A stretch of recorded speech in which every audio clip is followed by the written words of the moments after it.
আসসালামু আলাইকুম। Welcome to life of teachers. প্রিয় ভিউয়ার্স, আজকে আমি আপনাদের সাথে আলোচনা করতে যাচ্ছি facilitator guidelines for SBT English training, অর্থাৎ এসবিটি ইংলিশ ট্রেনিং মানে subject base training on English TMTE এর আলোকে যে প্রশিক্ষণটি শুরু হতে যাচ্ছে, সেই প্রশিক্ষণের ট্রেনারদের জন্য কি কি গাইডলাইন রয়েছে according to SBT English training manual, সেটা নিয়ে আপনাদের সাথে আমি কথা বলতে যাচ্ছি। শিক্ষকরা হলেন সহায়তাকারী, সমস্যার সমাধানকারী, দার্শনিক এবং শিক্ষার্থীদের জন্য পরামর্শদাতা। শিক্ষকদেরকে তাদের ভূমিকা কার্যকরীভাবে পালন করতে সক্ষম করার জন্য প্রশিক্ষণ দেওয়া খুবই গুরুত্বপূর্ণ। ইংরেজি ভাষায় শিক্ষকদের পর্যাপ্ত বিষয়জ্ঞানের পাশাপাশি শিক্ষাগত জ্ঞান থাকাও খুব জরুরি। শিক্ষার্থীদেরকে কার্যকরভাবে ইংরেজি শেখাতে সক্ষম করতে হলে ইংলিশ ফর টুডে ক্লাস 1 থেকে 5 পর্যন্ত পুস্তকের বিষয়বস্তু সংশোধিত পাঠ্যক্রম অনুসারে তৈরি করা হয়েছে এবং সে বিষয়ে শিক্ষকদেরকে অবহিত করা সুবিধার হিসেবে আপনি কিভাবে প্রশিক্ষণটি পরিচালনা করবেন সে বিষয়টি নিয়ে আমরা কথা বলতে যাচ্ছি। যদি আপনি একজন সফল প্রশিক্ষক হতে চান, জনপ্রিয় প্রশিক্ষক হতে চান, যদি আপনি চান যে আপনার প্রশিক্ষণার্থীরা শারীরিকভাবে আপনার কাছ থেকে কিছু শিখুক এবং জানুক, তাহলে এই ফ্যাসিলিটেটর গাইডলাইনগুলো আপনাকে ফলো করতে হবে। তো চলুন আমরা জেনে নিই ফ্যাসিলিটেটর গাইডলাইন কি কি রয়েছে। Give clear instructions in English if you can. যদি আপনি আপনার ট্রেনিং রুমে ইনস্ট্রাকশনসটি ক্লিয়ারভাবে না দিতে পারেন, অর্থাৎ আপনার ইনস্ট্রাকশনস যদি প্রশিক্ষণার্থীরা বুঝতে না পারে, তাহলে কিন্তু আপনার প্রশিক্ষণ সফল হবে না। সেই জন্য ক্লিয়ার ইনস্ট্রাকশনস দিবেন। যদি সম্ভব হয় তাহলে অবশ্যই আপনি সেটি ইংলিশে দিবেন এবং আপনাকে চেষ্টা করতেই হবে ইংলিশে দেওয়ার জন্য। Repeat the instructions clearly. আপনি যে ইনস্ট্রাকশনসটি প্রথমে দিলেন সেটিকে রিপিট করবেন, কয়েকবার রিপিট করবেন। If this is not effective, then you will need to make the language of instructions simpler. যদি আপনি যে ইনস্ট্রাকশনসটি দিলেন সেটি সফল না হয়, যদি প্রশিক্ষণার্থীরা বুঝতে না পারে ইংলিশে বলার পরে, তাহলে আপনার ল্যাঙ্গুয়েজটাকে আরেকটু ইজি করতে হবে, আরেকটু সহজ করে তুলতে হবে, যাতে সকলে আপনার ইনস্ট্রাকশনসটি বুঝতে পারে। Translation is also an effective and last way of giving instructions. Translation মানে অনুবাদ করা হচ্ছে, অর্থাৎ বাংলায় বলে দেওয়া হচ্ছে সর্বশেষ উপায় ক্লিয়ার ইনস্ট্রাকশনস দেওয়ার। যদি এমন হয় যে আপনার প্রশিক্ষণার্থীরা কোনোভাবেই আপনার ইংলিশ ইনস্ট্রাকশনসটিকে বুঝতে পারছে না, তাহলে সেক্ষেত্রে আপনাকে অবশ্যই তাদেরকে বোঝানোর জন্য বডি ল্যাঙ্গুয়েজ ব্যবহার করতে পারেন। তারপরেও যদি তারা না বুঝে, তাহলে ট্রান্সলেশন করেও তাদেরকে ইনস্ট্রাকশনসটা ক্লিয়ারলি দেওয়া যেতে পারে। Check your instructions. আপনি যে ইনস্ট্রাকশনসটি দিচ্ছেন প্রশিক্ষণার্থীদেরকে, সেটি আপনাকে চেক করতে হবে, অর্থাৎ আপনার ইনস্ট্রাকশনসটি তারা বুঝতে পেরেছে কিনা সেটি যাচাই করতে হবে। যাচাই করার জন্য a quick way of involving trainees in the process is to ask them to tell you orally what the instructions are and what they are supposed to do. আপনি তাদেরকে যে ইনস্ট্রাকশনসটা দিবেন সেটা তারা বুঝতে পেরেছে কিনা সেটা তাদেরকে মৌখিকভাবে বলতে বলবেন। তারা বলবে এবং তারা কাজটি কীভাবে করবে সে বিষয়টি আপনাকে তারা মৌখিকভাবে বলবে। এভাবে আপনারা ইনস্ট্রাকশনসটিকে চেক করতে পারেন।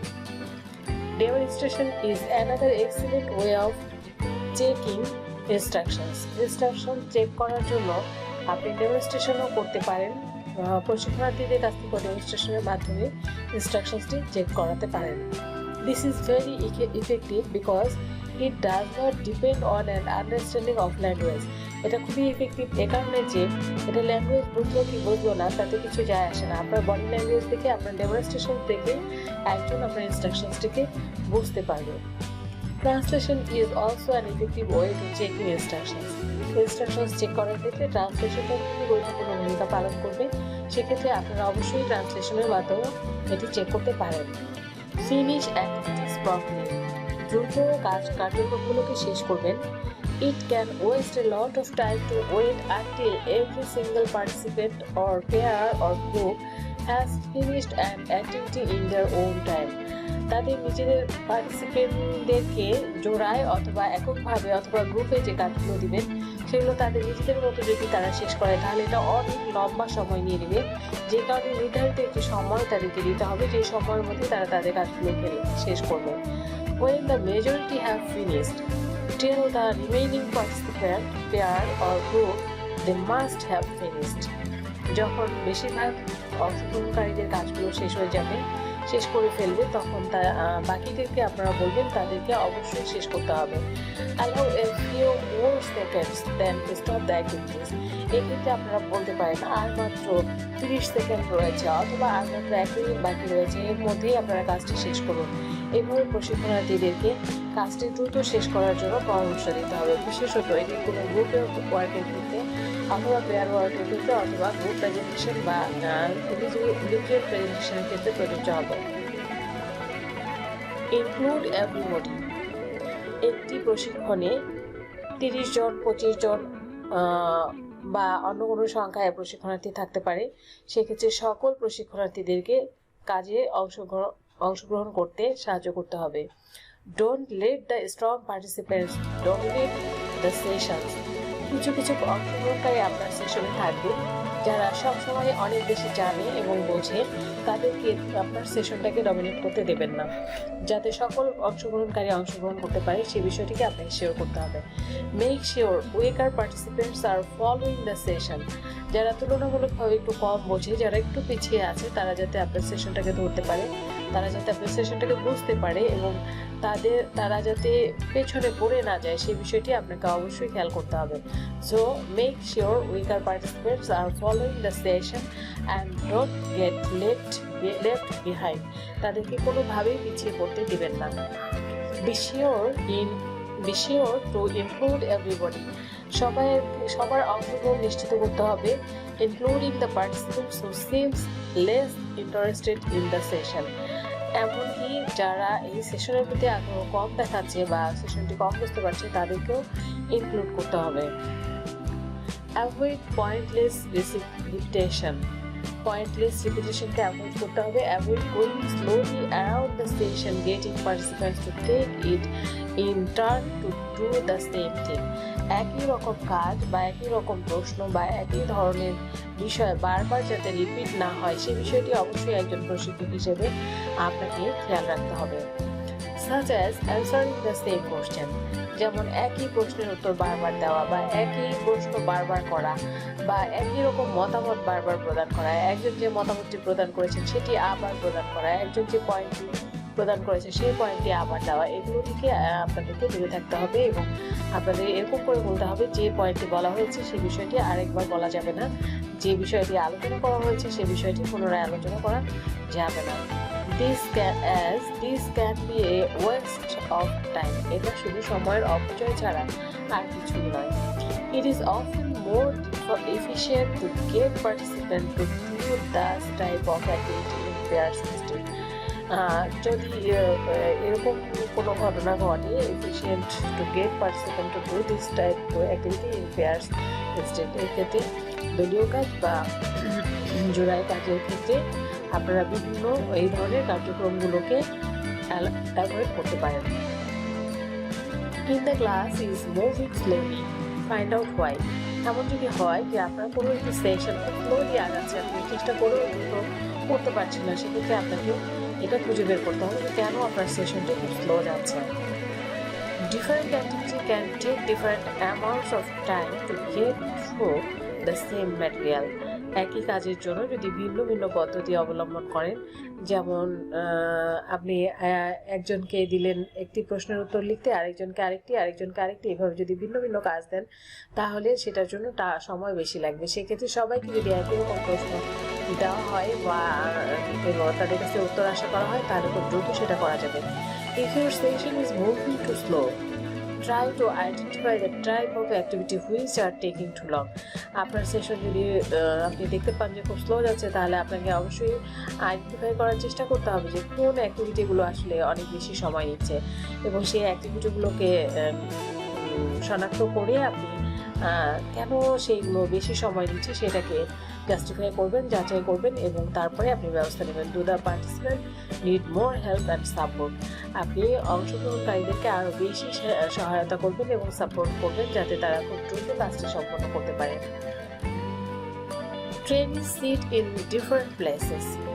আমরা অনেক সময় দেখতে পাই যে পার্টিসিপেন্টরা একই জায়গায় বসে, প্রতিদিন তারা একই জায়গায় বসে। কিছু কিছু কয়েকজন পার্টিসিপেন্ট থাকে যারা প্রতিদিনই একসাথে বসে, আবার কেউ কেউ আছেন যারা একদম চুপচাপ পেছন দিকে বসে থাকতে পছন্দ করে।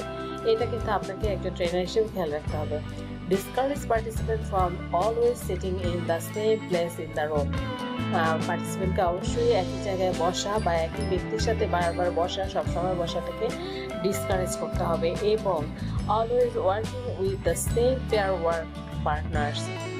এবং অনেক সময় দেখতে পাবেন যে একই পেয়ারের সাথে ওয়ার্ক করছে বা একই গ্রুপের সাথে কাজ করছে, এরকম যাতে না হয় সেই বিষয়টি দেখতে হবে। Participants will increase their confidence more if they work with variety of partners.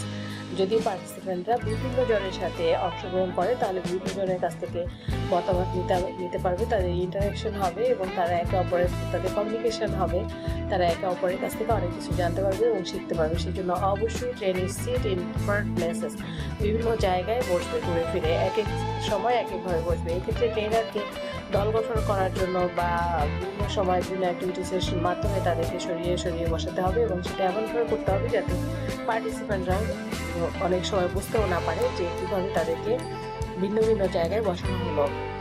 It also helps ensure the weaker participants get the chance to benefit from working with the stronger ones. এটা যেটা করবে যে যারা তুলনামূলকভাবে একটু পিছিয়ে পড়া প্রশিক্ষণার্থী থাকবে, যারা একটু কম বুঝতে পারছে তারা থাকবে, তারা একটা সুযোগ পাবে যারা খুব ভালো বোঝে তাদের সাথে কাজ করার। এবং আপনারা দেখবেন যে যখন একজন ভালোর সাথে একজন তুলনামূলকভাবে কম ভালো কাজ করবে তখন তারা একে অপরের কাছ থেকে শিখতে পারবে এবং তুলনামূলকভাবে কম যিনি পারবেন একটু উইকার পার্টিসিপেন্ট যাকে আমরা বলি তারা কিন্তু এগিয়ে আসতে পারবে। Journal keeping. অবশ্যই প্রত্যেক প্রশিক্ষণেই জার্নাল কিপিং করা উচিত এবং করতে হবে। Read the journals and point out the developing areas that need to B addressed and discussed in the session. অবশ্যই প্রতিদিনের সকল প্রশিক্ষণার্থীরা জার্নাল লিখে নিয়ে আসবে, সেই ব্যবস্থাটাকে আপনাদেরকে করতে হবে এবং সেই জার্নালটিকে আপনি পড়বেন, পড়ে সেটাকে পয়েন্ট আউট করবেন যে এই জার্নালের মধ্যে যে কথাগুলো যেভাবে থাকা উচিত ছিল সেভাবে আছে কিনা, যদি না থেকে থাকে তাহলে ডেভেলপিং এরিয়াগুলো কী এবং সেগুলোকে অ্যাড্রেস করে সেইটার উপরে আলোচনা করবেন এবং সেটাকে কীভাবে ওভারকাম করে সে আরও সুন্দর করে জার্নাল লিখতে পারবে বা সেশনগুলোকে বুঝতে পারবে সেই ব্যবস্থা নিতে হবে। Change your mode of delivery if required. যদি আপনার মনে হয় জার্নাল দেখে যে আসলে গত সেশনে যে আলোচনা করা হয়েছিল গত দিনের সেশনে সেগুলো সবার কাছে খুব স্পষ্ট হয়নি, তাহলে অবশ্যই আপনাকে আপনার ডেলিভারি মোড মানে কীভাবে যেভাবে আপনি ডেলিভারি করছিলেন, যেভাবে আপনি প্রশিক্ষণটি পরিচালনা করছিলেন, যেভাবে সবাইকে বোঝাচ্ছিলেন সেটাকে একটুখানি চেঞ্জ করতে হবে। আপনাকে একটু ভিন্নভাবে ভাবতে হবে যে কীভাবে ডেলিভারি করলে, কীভাবে উপস্থাপন করলে অংশগ্রহণকারীরা খুব সহজে বুঝতে পারবেন। Distribute the journal with positive comments. প্রত্যেককে তাদের জার্নালগুলো পজিটিভ কমেন্টস মানে প্রশংসা করা সহ তাদেরকে ফেরত দিবেন। যদি তাদের উন্নয়নের ক্ষেত্র থাকে সেটাকে খুব পজিটিভলি তাদের সাথে বলতে হবে এবং তাদেরকে জার্নালটি বুঝিয়ে দিতে হবে। Reading practice. রিডিং প্র্যাকটিসের ক্ষেত্রে ট্রেনিংয়ের ক্ষেত্রে রিডিং প্র্যাকটিস খুবই জরুরি একটি বিষয়। Provide opportunity to read and discuss in pair, groups and individually. অর্থাৎ আপনি যখন প্রশিক্ষণে পরিচালনা করবেন তখন আপনাকে অবশ্যই পেয়ার ওয়ার্ক, গ্রুপ ওয়ার্ক করাতে হবে এবং সেই সাথে ইন্ডিভিজুয়ালি করাতে হবে। রিডিং প্র্যাকটিসের ক্ষেত্রে আপনারা যেটা করতে পারেন, আপনাদের যে তথ্যপত্র সেগুলো প্রশিক্ষণার্থীদেরকে পড়াতে পারেন। তারা যে পোস্টার পেপারগুলো তৈরি করবে, তারা যে গ্রুপ ওয়ার্কগুলো করবে সেগুলো তারা রিড করতে পারে, রিড করে অন্যকে শোনাতে পারে। এই বিষয়টা করতে হবে আপনাকে। In case of pair reading, allow the pairs to read at alternately and in group. যদি পেয়ার রিডিংয়ের ক্ষেত্রে পেয়ারকে অ্যালাউ করতে হবে যে কে গ্রুপের যে কেউ করতে পারে সেটা আপনারা সুযোগ নিতে পারেন যে, অথবা গ্রুপের মধ্যে একজন মেনশন করে দিতে পারেন তিনি করবেন। অর্থাৎ গ্রুপের সবারই প্রস্তুতি থাকতে হবে যে কে পড়বে, তারপরে যাকে আপনি বলবেন সে পড়বে, যাকে আপনি বলবেন সে পড়বে। Everyone to read a part of supplied reading materials on after another and discuss after everyone's reading. everyone to read a part of supply reading materials. Reading material যেগুলো সাপ্লাই করা হবে সেগুলোকে সবাইকে পড়ার জন্য অনুরোধ করবেন। যে আমরা অনেক সময় দেখি যে দলে যদি কোনো কিছু করতে দেওয়া হয় তাহলে সেটা কেউ পড়ে কেউ পড়ে না, কেউ শোনে না, কেউ কাজ করে কেউ করে না। এটা যাতে না হয়, সবাই যাতে বিষয়টা পড়ে এবং প্রত্যেকেই যেন এটা নিয়ে ডিসকাস করে। প্রোভাইড অপরচুনিটি টু রিড, এটা তো আমি বললাম। আজকে এই পর্যন্তই, এইটুকুই ছিল ফ্যাসিলিটেটরস গাইডলাইন। আপাতত আমি এই বিষয়টা নিয়ে আপনাদের সাথে আরও অনেক কথা বলবো। টোটাল TMTE এর আলোকে যে subject base training on English প্রশিক্ষণটি শুরু হতে যাচ্ছে, এইটির গুরুত্বপূর্ণ সেশনগুলো আমি আপনাদের সামনে উপস্থাপন করার চেষ্টা করব। যদি আপনাদের বিষয়টি ভালো লেগে থাকে তাহলে অবশ্যই লাইক এবং কমেন্টস করে জানাবেন আমাকে এবং শেয়ার করবেন। আর চ্যানেলটিকে ভালো লাগলে সাবস্ক্রাইব করতে বলবেন না। আগামী পর্বে আমরা নিয়ে আসবো subject base training on English এর ডে 1 এর সেশন 1 নিয়ে। সে পর্যন্ত সবাই ভালো থাকবেন। Thanks for watching.